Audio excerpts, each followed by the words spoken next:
Hello everyone and welcome back to Coach Craig's Sports. This is the NFL DFS core pick video for week 6. So if you have not joined me once before for any of these videos that I've put out so far this season, pretty much what I'll be doing in this video is going through my favorite play, my core pick at each position, quarterback, running back, wide receiver, tight end, and defense. It's just going to be one player at each position, kind of talking about their price tags on both DraftKings and FanDuel. And then I'll be listing off the projected ownership according to runthesims.com, as well as the optimal percentage and their points per game so far on the season, and a little bit of the reasons why I like them overall.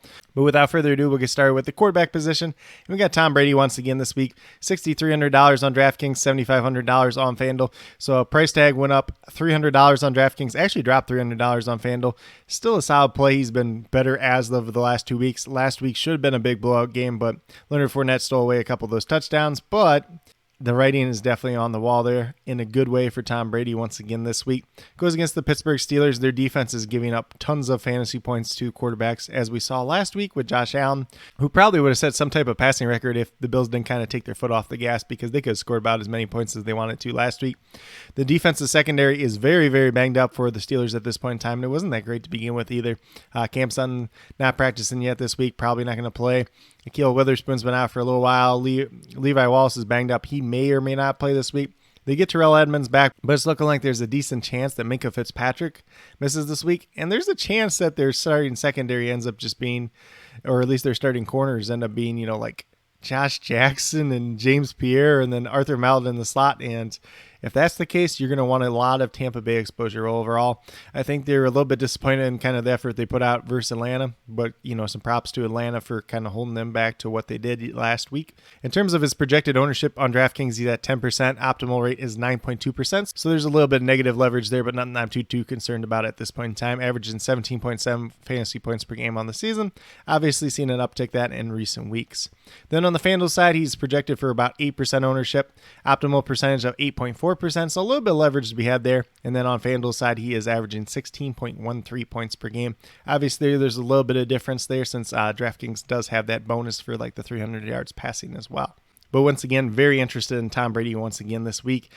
He's going to be a little bit chalky, but nothing that I'm too worried about overall.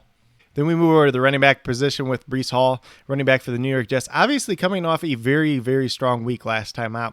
He is $5,800 on DraftKings, $7,100 on FanDuel, so his price tag is going up a little bit more on FanDuel as opposed to DraftKings, but very intriguing play once again. Packers team has really struggled to stop the run, especially in recent games, and that's how you have to approach this game if you're playing against the Packers. You want to get into that kind of ground and pound game, keep the ball out of Aaron Rodgers' hands as much as possible. We saw it work out very well for the Giants last week. Definitely could be a chance that happens once again this week. Breece Hall's kind of taking over that lead back role for the Jets. Michael Carter did get 2 short touchdowns. Otherwise, he would have probably had an even bigger week last week. In terms of the projected ownership on DraftKings, he's at 11%. Optimal appearance rate is at 16.5%, so some pretty good leverage there to be had. Averaging 17.2 fantasy points per game on the season. That's really, really good, especially when you consider that he's been kind of limited so far this season, splitting some work with Michael Carter overall. Then on the FanDuel side, his ownership's only projected about 5%, so not too high there. Optimal appearance rate is 14% though, so a lot of leverage to be had on the FanDuel side. And then on FanDuel, he's averaging 14.66 points per game. He's not guaranteed that he's going to have a monster game once again, but if he does, you definitely want to be on it, especially against the Packers defense overall. Then we move over to wide receiver with Mike Evans. Obviously talked about the banged up secondary for the Pittsburgh Steelers, so it's going to be a pretty good play for him there overall. DraftKings, he's $7,000. FanDuel, he's $7,700, so pretty much in line on both sides in terms of price tag.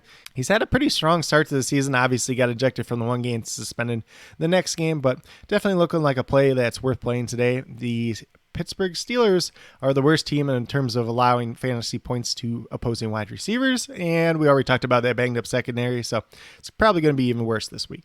In terms of ownership on DraftKings, he's projected at 8%. Optimal appearance rate is 7.7, so pretty much in line with what his ownership is going to be. He's averaging 18.2 fantasy points per game. Then on FanDuel, this is where he really stands out. His ownership is only projected at 4%. That's really, really low, especially if Tom Brady's going to be popular, but maybe Brady's not as popular as we expect. But the optimal appearance rate is 7.9%, so you're gaining about 4% of leverage there. He's averaging 14.9 points on FanDuel so far this season, so definitely have a lot of interest in Mike Evans once again this week. Then we get over to the tight end position, and this was the position I probably struggled with the most this week because I typically like to play cheaper tight ends. You could obviously look at Travis Kelce and Mark Andrews this week. They are both going to be pretty good plays, but they're both very expensive. So I went down to Hayden Hurst. He's $3,300 on DraftKings, $4,900 on FanDuel. I'm recording this video on Friday, so at the time of this recording, T. Higgins has not yet practiced this week with his ankle injury. We'll see if he plays or not. If he doesn't play, it's going to help a guy like Hayden Hurst out quite a bit, as well as guys like Tyler Boyd. And then Mike Thomas would also be a dart throw. But Hayden Hurst has had double-digit weeks, 2 straight weeks. He's been involved in the passing game a little bit more than I probably would have expected him to so far this season. But he's looking like a decent play overall. He's projected at 8% ownership on DraftKings, which seems a little high to me. I don't think he's going to come in that chalky, but we'll have to see. His optimal appearance rate is at 5.7%, so there's a little bit of negative leverage there, averaging 9.5 fantasy points per game so far on the season. And then on FanDuel, he's projected for 4% ownership and coming in at 4.5% in the optimal, so a little bit of leverage to be gained there. Probably a little bit stronger play on FanDuel overall, but on FanDuel, he's averaging 7.54 fantasy points per game as well. As I mentioned, T. Higgins is banged up. They go against the Saints this week. The Saints aren't particularly good or bad versus tight ends. They're just kind of there. Traditionally, they've been pretty decent against tight ends, so we'll see how this matchup rolls out, but definitely none I'm not afraid of, especially at this price tag, being relatively cheap on both sides overall. And then last but not least, we're going to get into the defense for this week. I'm going with the San Francisco 49ers. They're playing against the Atlanta Falcons this week. Obviously, the Falcons have had quite a few injuries on offense. Drake London is probably their primary option left. He's re-sprained his knee. Kyle Pitts still dealing with that hamstring injury. Cordell Patterson's on IR. Damian Williams is on IR. Offensive line still not the greatest in the world. Marcus Mariota shown a little bit of flashes early this season, but struggled last couple games. So definitely interested in the 49ers defense once again. They are $3,700 on DraftKings, $4,700 on FanDuel, so a little bit pricier than some of the other defenses. And honestly, there's probably only 3 or 4 defenses I'm really looking at personally this week. So they are at the top of the list. They might be a little bit shorthanded at the defensive line. Nick Bosa is banged up. Eric Armstead, Javon Kinlaw, they're all kind of banged up, but they do have pretty good depth on the defensive side overall. Obviously, Emmanuel Mosley did tear his ACL, so he's not going to be playing again. But they should be getting Jason Verrett back pretty shortly. I'm probably not this week, but they do have some depth, and I'm not too afraid of this Atlanta Falcons team overall.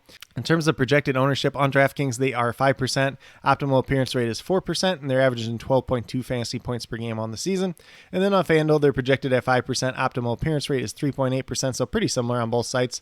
And then they're on FanDuel, they're averaging 12.8 fantasy points per game. Not sure what the difference is there between the two sites, because defense is usually the same points per game on both sites, but for whatever reason, it's a little bit different on FanDuel, a little bit of an uptick there overall. But with that being said, the 49ers defense looking like a pretty strong play once again this week. My favorite paydown defense, if you're looking to go there, would be the Carolina Panthers. They have a pretty decent defense overall, and they're going against that Los Angeles Rams team. Their offense line is really, really struggling at this point in time. So if you're looking to pay down, Panthers could be a good option there as well.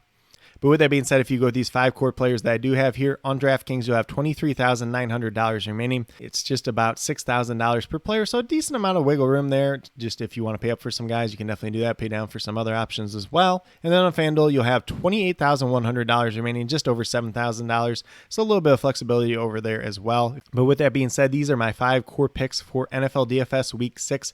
As always, if you have any questions related to NFL DFS, be sure to leave it down in the comments, and I'll get back to you as quickly as possible. Also, be sure to let me know your favorite play for NFL DFS Week 6. Also, be sure to note if that's on DraftKings or FanDuel or even both, because that's kind of the hardest part about doing this video when I talk about both sites is sometimes the pricing is good on one site for a guy and not on the other site. So I try to meet in the middle ground for some of these players in my core picks overall.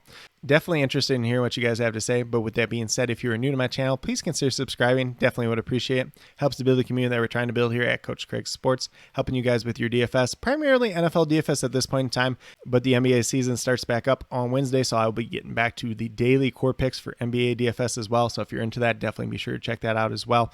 And then also be sure to check out the Thursday night and Monday night football live streams for the single game showdown slates if that's something that piques your interest as well. And then with that being said, if you are a new or current subscriber who's yet to do so, also be sure to hit that notification bell down below. It's going to let you know every single time I post up a new video. Like I've been saying, I post up these weekly core pick videos as well as the live streams for the Thursday night and Monday night football games. And then starting Wednesday, we'll be having the NBA DFS core picks returning for, I believe this is the 3rd year now. So definitely be sure to check that out if that's something you're into. But with that being said, that's all I have for today's video. Hopefully you all enjoyed. And then last but not least, special little shout out to each and every one of you watching today's video. I truly do appreciate you taking the time out of your day to watch this video. Definitely means a lot to me, and I hope each and every one of you has a great rest of your day.